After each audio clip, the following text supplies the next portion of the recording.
Hello ಕೇಳುಗರೆ, ಅಥೆನಾ the wisdom hub ಚಾನೆಲ್ಗೆ ತಮ್ಮೆಲ್ಲರಿಗೂ ಆತ್ಮೀಯವಾದ ಸ್ವಾಗತ. ಜೀವನದಲ್ಲಿ ನಮಗೆಲ್ಲರಿಗೂ ಒಂದಲ್ಲ ಒಂದು ಕನಸಿರುತ್ತೆ. ಆದರೆ ಆ ಕನಸನ್ನು ನನಸು ಮಾಡ್ಕೊಳ್ಳೋ ದಾರಿಯಲ್ಲಿ ಬರುವ ಅಡೆತಡೆಗಳಿಗೆ ಹೆದರಿ ನಾವು ಅರ್ಧದಲ್ಲೇ ಸುಮ್ಮನಾಗ್ತೀವಿ.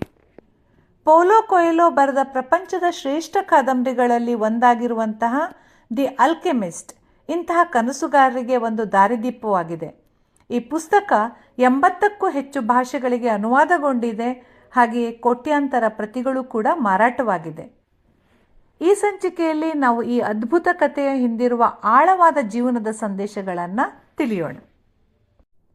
ಕಥೆಯ ನಾಯಕ ಸ್ಯಾಂಟಿಯಾಗೋ ಅನ್ನೋ ಒಬ್ಬ ಹುಡುಗ. ಅವನು ಸ್ಪೇನ್ ದೇಶದ ಅಂಡಲೂಸಿಯಾ ಪ್ರಾಂತ್ಯದ ಒಬ್ಬ ಕುರಿಗಾಹಿ. ಸ್ಯಾಂಟಿಯಾಗೋ ಓದಿಕೊಂಡವನು. ಅವನ ತಂದೆ ತಾಯಿಗೆ ಮಗ ಪಾದ್ರಿ ಆಗಬೇಕು ಅನ್ನೋ ಆಸೆ ಇರುತ್ತೆ. ಆದರೆ ಇವನಿಗೆ ಪ್ರಪಂಚವನ್ನು ನೋಡಬೇಕು ಅನ್ನೋ ಕನಸು. ಅದಕ್ಕಾಗಿ ಅವನು ಕುರಿಗಾಹಿ ಆಗ್ತಾನೆ. ಯಾಕೆಂದರೆ ಕುರಿಗಳ ಜೊತೆ ಊರೂರು ಸುತ್ತಬಹುದಲ್ಲ ಅನ್ನೋದು ಅವನ ಆಲೋಚನೆ. ಒಂದಿನ ಸ್ಯಾಂಟಿಯಾಗೋಗೆ ಒಂದು ವಿಚಿತ್ರ ಕನಸು ಬೀಳತ್ತೆ. ಈಜಿಪ್ಟ್ನ ಪಿರಮಿಡ್ನ ಹತ್ರ ತನಗೆ ಒಂದು ದೊಡ್ಡ ನಿಧಿ ಸಿಗುತ್ತೆ, ದೊಡ್ಡ ನಿಧಿ ಕಾಯ್ತಾ ಇದೆ ಅಂತ ಕನಸು ಹೇಳುತ್ತೆ. ಮೊದಲು ಇದನ್ನು ಸಾಮಾನ್ಯ ಕನಸು ಅಂತ ಭಾವಿಸಿ ತಳ್ಳಿ ಹಾಕ್ತಾನೆ. ಆದರೆ ಅದೇ ಕನಸು ಪದೇ ಪದೇ ಕಾಡೋದಿಕ್ಕೆ ಶುರು ಮಾಡಿದಾಗ ಅವನಿಗೆ ಗಲ್ಬಿಲಿ ಆಗುತ್ತೆ. ತನ್ನ ಕನಸಿನ ಅರ್ಥ ತಿಳ್ಕೊಳ್ಳೋದಿಕ್ಕೆ ಅಂತ ಸ್ಯಾಂಟಿಯಾಗೋ ಒಬ್ಬ ಜಿಪ್ಸಿ ಮಹಿಳೆಯನ್ನು ಭೇಟಿ ಆಗ್ತಾನೆ. ಅವಳು ನೀನು ಈಜಿಪ್ಟಿಗೆ ಹೋಗಲೇಬೇಕು ಅಂತ ಹೇಳ್ತಾಳೆ. ಆಗ ಅವನಿಗೆ ಬೇಸರ ಆಗುತ್ತೆ. ಅಲ್ಲಿಂದ ಹೊರಬರ್ತಾನೆ. ಹೊರಬಂದ ಸ್ಯಾಂಟಿಯಾಗೋಗೆ ಒಬ್ಬ ವೃದ್ಧ ವ್ಯಕ್ತಿ ಭೇಟಿ ಆಗ್ತಾನೆ. ಅವನೇ ಮೆಲ್ಕಿಜೆಡೆಕ್. ಅವನು ತನ್ನನ್ನು ತಾನು ಸೇಲಂನ ರಾಜ ಅಂತ ಪರಿಚಯಿಸ್ಕೊಳ್ತಾನೆ. ಆತ ಸ್ಯಾಂಟಿಯಾಗೋಗೆ ಪರ್ಸನಲ್ ಲೆಜೆಂಡ್, ವೈಯಕ್ತಿಕ ಗುರಿ ಅನ್ನುವ ಪರಿಕಲ್ಪನೆಯನ್ನು ಪರಿಚಯಿಸ್ತಾನೆ. ಪ್ರತಿಯೊಬ್ಬ ವ್ಯಕ್ತಿಗೂ ಈ ಭೂಮಿ ಮೇಲೆ ಒಂದು ಉದ್ದೇಶ ಇರುತ್ತೆ. ನಾವು ಚಿಕ್ಕವರಿದ್ದಾಗ ಆ ಗುರಿ ನಮಗೆ ಸ್ಪಷ್ಟವಾಗಿ ಗೊತ್ತಿರುತ್ತೆ. ಆದರೆ ಬೆಳೀತಾ ಹೋದ ಹಾಗೆ ಲೌಕಿಕ ಭಯಗಳು ನಮ್ಮನ್ನು ಆ ಕನಸಿನಿಂದ ದೂರ ಮಾಡ್ತವೆ ಅಂತ ವಿವರಿಸ್ತಾನೆ. ಜೊತೆಗೆ ಒಂದು ಪ್ರಸಿದ್ಧವಾದ ಮಾತನ್ನು ಕೂಡ ಹೇಳ್ತಾನೆ. ನೀವು ಯಾವುದನ್ನಾದರೂ ಮನಸ್ಫೂರ್ತಿಯಾಗಿ ಬಯಸಿದರೆ ಇಡೀ ಬ್ರಹ್ಮಾಂಡವೇ ಅದನ್ನು ನೀವು ಪಡೆಯೋದಕ್ಕೆ ಸಹಾಯ ಮಾಡುತ್ತೆ, ಸಂಚು ಹೂಡುತ್ತೆ ಅಂತ. ಪ್ರಸಿದ್ಧವಾದ ಚಲನಚಿತ್ರ ಶಾರುಖ್ ಖಾನ್ ರವರ ಓಂ ಶಾಂತಿ ಓಂ ನಲ್ಲಿ ಕೂಡ ಇದೇ ರೀತಿಯಾದಂತಹ ಅರ್ಥ ಕೊಡುವಂತಹ ಒಂದು ಹೇಳಿಕೆ ಬರುತ್ತೆ. ಅಗರ್ ತುಮ್ ಕಿಸಿ ಚೀಜ್ ಕೋ ಪೂರಿ ಶಿದ್ದತ್ ಸೆ ಚಾಹೋ ತೋ ಪೂರಿ ಕಾಯ್ನಾತ್ ತುಮೆ ಉಸೆ ಮಿಲಾನೆ ಮೇ ಲಗ್ ಜಾತಿ ಹೈ. ಇದನ್ನು ಮ್ಯಾನಿಫೆಸ್ಟೇಷನ್ ಟೆಕ್ನಿಕ್ ಅಂತ ಕೂಡ ಹೇಳ್ಬೋದು. ರಾಜ ಸ್ಯಾಂಟಿಯಾಗೋಗೆ 2 ಪವಿತ್ರ ಕಲ್ಲುಗಳನ್ನು ಕೊಡ್ತಾನೆ, ಉರಿಮ್ ಮತ್ತು ತುಂಬಿಮ್ ಅಂತ. ಇವು ಕಷ್ಟದ ಸಮಯದಲ್ಲಿ ನಿರ್ಧಾರ ತೆಗೆದುಕೊಳ್ಳೋದಕ್ಕೆ ಸಹಾಯ ಮಾಡುತ್ತೆ ಅಂತ ಹೇಳ್ತಾನೆ. ಸ್ಯಾಂಟಿಯಾಗೋ ತನ್ನ ಕುರಿಗಳನ್ನು ಮಾರಿ ಬಂದಿರೋ ಹಣದಲ್ಲಿ ಆಫ್ರಿಕಾದತ್ತ ಪ್ರಯಾಣ ಬೆಳೆಸ್ತಾನೆ. ಆಫ್ರಿಕಾದ ಟ್ಯಾಂಜಿಯರ್ ತಲುಪಿದ ತಕ್ಷಣ ಸ್ಯಾಂಟಿಯಾಗೋಗೆ ದೊಡ್ಡ ಆಘಾತ ಕಾಯ್ತಾ ಇರುತ್ತೆ. ಹೊಸ ಜಾಗದಲ್ಲಿ ಒಬ್ಬ ಅಪರಿಚಿತ ವ್ಯಕ್ತಿ ಅವನತ್ರ ಇರುವಂಥ ಎಲ್ಲ ಹಣವನ್ನು ದೋಚಿ ಓಡಿ ಹೋಗ್ತಾನೆ. ಕೈಯಲ್ಲಿ ಒಂದು ನಯಾ ಪೈಸೆ ಇಲ್ಲದ ಸ್ಯಾಂಟಿಯಾಗೋ ಅಸಹಾಯಕನಾಗ್ತಾನೆ. ಆಗ ಅವನು ಅಲ್ಲಿ ಒಂದು ಸ್ಫಟಿಕದ ಅಂಗಡಿಯಲ್ಲಿ ಕೆಲಸಕ್ಕೆ ಸೇರ್ತಾನೆ. ಅಲ್ಲಿ ಸುಮಾರು 1 ವರ್ಷ ಕಾಲ ಕಷ್ಟಪಟ್ಟು ಕೆಲಸ ಮಾಡ್ತಾನೆ. ತನ್ನ ಹೊಸ ಹೊಸ ಆಲೋಚನೆಗಳಿಂದ ಅಂಗಡಿಯ ವ್ಯಾಪಾರವನ್ನು ಕೂಡ ಹೆಚ್ಚಿಸ್ತಾನೆ. ಅವನತ್ರ ಈಗ ಮೊದಲಿನಕ್ಕಿಂತ ಹೆಚ್ಚು ಹಣ ಇರುತ್ತೆ. ಅವನು ಇಷ್ಟಪಟ್ಟರೆ ಮತ್ತೆ ಸ್ಪೇನ್ಗೆ ಹೋಗಿ ಕುರಿಗಳನ್ನು ಕೊಂಡುಕೊಂಡು ಹಳೆ ಜೀವನವನ್ನು ನಡೆಸ್ಬೋದಾಗಿರುತ್ತೆ. ಆದರೆ ಅವನಿಗೆ ತನ್ನ ವೈಯಕ್ತಿಕ ಗುರಿ ನೆನಪಾಗುತ್ತೆ. ಅವನು ಹಣದ ಜೊತೆಗೆ ಈಜಿಪ್ಟ್ನತ್ತ ಸಾಹಸಮಯ ಪ್ರಯಾಣವನ್ನು ಮುಂದುವರಿಸ್ತಾನೆ. ಸ್ಯಾಂಟಿಯಾಗೋ ಈಜಿಪ್ಟ್ ತಲುಪೋದಿಕ್ಕೆ ಒಂದು ದೊಡ್ಡ ಕ್ಯಾರವಾನ್ ತಂಡವನ್ನು ಸೇರಿಕೊಳ್ತಾನೆ. ಅಲ್ಲಿ ಅವನಿಗೆ ಜ್ಞಾನದ ಮೂಲಕ ಸೀಸವನ್ನು ಬಂಗಾರವಾಗಿ ಪರಿವರ್ತನೆ ಮಾಡೋದಕ್ಕೆ ಇಷ್ಟಪಡೋ ಒಬ್ಬ ಇಂಗ್ಲಿಷ್ ವ್ಯಕ್ತಿ ಭೇಟಿಯಾಗ್ತಾನೆ. ಅವನಿಂದ ಸ್ಯಾಂಟಿಯಾಗೋ ಆಲ್ಕೆಮಿ ಅಥವಾ ರಸವೈದ್ಯ ಅಂತ ಏನು ಹೇಳ್ತಾರೆ ಅದನ್ನು ತಿಳ್ಕೊಳ್ತಾನೆ.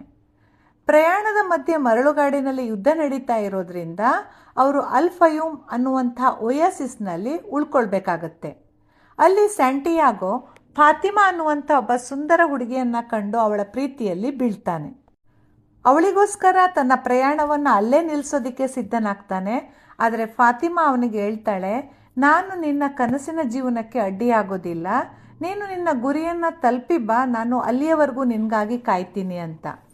ಇದು ನಮಗೆ ಕಲಿಸೋ ಪಾಠ ಏನೆಂದರೆ, ನಿಜವಾದ ಪ್ರೀತಿ ಯಾವತ್ತೂ ಒಬ್ಬ ವ್ಯಕ್ತಿಯ ಬೆಳವಣಿಗೆಗೆ ಅಡ್ಡಿಯಾಗೋದಿಲ್ಲ ಅನ್ನೋದನ್ನು. ಇದೇ ಒಯಸಿಸ್ನಲ್ಲಿ ಸ್ಯಾಂಟಿಯಾಗೋಗೆ ಒಬ್ಬ ನಿಜವಾದ ಆಲ್ಕೆಮಿಸ್ಟ್ ರಸವಾದಿ ಭೇಟಿಯಾಗ್ತಾನೆ.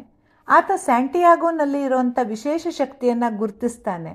ಆಲ್ಕೆಮಿಸ್ಟ್ ಅವನನ್ನು ಕರ್ಕೊಂಡು ಪಿರಮಿಡ್ ಕಡೆಗೆ ಪ್ರಯಾಣ ಬೆಳೆಸ್ತಾನೆ. ಈ ಪ್ರಯಾಣದಲ್ಲಿ ಆಲ್ಕೆಮಿಸ್ಟ್ ಸ್ಯಾಂಟಿಯಾಗೋಗೆ ತನ್ನ ಹೃದಯದ ಭಾಷೆಯನ್ನು ಕೇಳಿಸ್ಕೊಳ್ಳೋದನ್ನು ಕಲಿಸ್ತಾನೆ. ನಿನ್ನ ಹೃದಯ ಎಲ್ಲಿದೆಯೋ ಅಲ್ಲೇ ನಿನ್ನ ನಿಧಿ ಇರುತ್ತೆ ಅಂತ ಹೇಳ್ತಾನೆ. ದಾರಿಯಲ್ಲಿ ಅವರು ಸೈನಿಕರಿಗೆ ಸಿಕ್ಕಿಬಿದ್ದಾಗ ಸ್ಯಾಂಟಿಯಾಗೋ ತನ್ನ ಆತ್ಮಶಕ್ತಿಯಿಂದ ಅಂದರೆ ವಿಲ್ ಪವರ್ನಿಂದ ಗಾಳಿಯಾಗಿ ಬದಲಾಗುವಂಥ ಪವಾಡವನ್ನು ಕೂಡ ಮಾಡ್ತಾನೆ. ಇದು ಸಾಂಕೇತಿಕವಾಗಿ ಮನುಷ್ಯನ ಹತ್ರ ಇರುವಂಥ ಅಸಾಧಾರಣ ಸಾಮರ್ಥ್ಯವನ್ನು ಪ್ರತಿನಿಧಿಸುತ್ತೆ.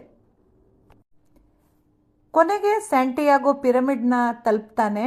ತಾನು ಕನಸಿನಲ್ಲಿ ಕಂಡ ಜಾಗವನ್ನು ಹುಡುಕಿ ಉತ್ಸಾಹದಿಂದ ಅಲ್ಲಿ ಮರಳನ್ನು ಅಗಿತಾನೆ.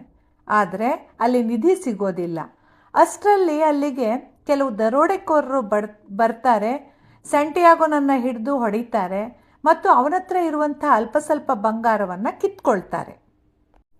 ಆಗ ಸ್ಯಾಂಟಿಯಾಗೋ ತಾನು ನಿಧಿಯನ್ನು ಹುಡ್ಕೊಂಡು ಇಲ್ಲಿಗೆ ಬಂದೆ ಅಂತ ಹೇಳ್ತಾನೆ.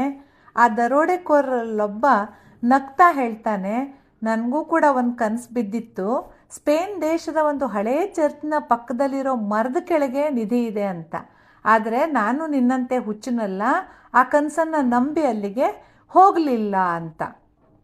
ಆಗ ಸ್ಯಾಂಟಿಯಾಗೋಗೆ ಅರ್ಥ ಆಗುತ್ತೆ, ಆ ದರೋಡೆಕೋರ ಹೇಳಿದ ಜಾಗ ಬೇರೆ ಯಾವುದೂ ಅಲ್ಲ, ತಾನು ಪ್ರಯಾಣವನ್ನು ಆರಂಭಿಸಿದಂತಹ ಅದೇ ಹಳೆ ಚರ್ಚ್ ಅಂತ. ಹಾಗಾದರೆ ನಿಧಿ ಎಲ್ಲಿದೆ? ಸ್ಯಾಂಟಿಯಾಗೋ ಮತ್ತೆ ಸ್ಪೇನ್ಗೆ ವಾಪಸ್ ಆಗ್ತಾನೆ. ಅದೇ ಮರದ ಅಡಿಯಲ್ಲಿ ಅಗೆದಾಗ ಅವನಿಗೆ ಬಂಗಾರ ಮತ್ತು ರತ್ನ ಇರುವಂತಹ ದೊಡ್ಡ ನಿಧಿ ಸಿಗುತ್ತೆ. ಅವನು ತನ್ನ ಗುರಿಯನ್ನು ಸಾಧಿಸ್ತಾನೆ ಮತ್ತೆ ವಾಪಸ್ ಫಾತಿಮಾಳ ಹತ್ರ ಹೋಗ್ತಾನೆ.